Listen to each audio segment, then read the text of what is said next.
Taste सीरीजचं काय input मिळाला सगळ्यात जास्त एक्झाम देताना? फायदा झाला मला टेस्ट सीरीजमुळे तो म्हणजे मला क्वेश्चन सिलेक्शन जे आहे, हं, हं, हं, हं, पेपरमध्ये हं. जे खूप इम्पोर्टंट आहे त्याच्यामुळे त्याच्यामध्ये फायदा झाला.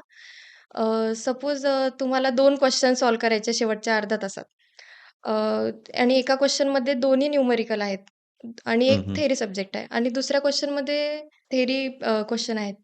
तर तुम्ही असा क्वेश्चन निवडू शकता, जो हं. तुम्हाला अर्ध्या तासामध्ये मॅक्सिमम मार्क देईल. मार्क्स येईल. आणि हा प्रॅक्टिस तुम्हाला मॅक्सिमम क्वेश्चन पेपर सॉल्व्ह करूनच येऊ मिळेल.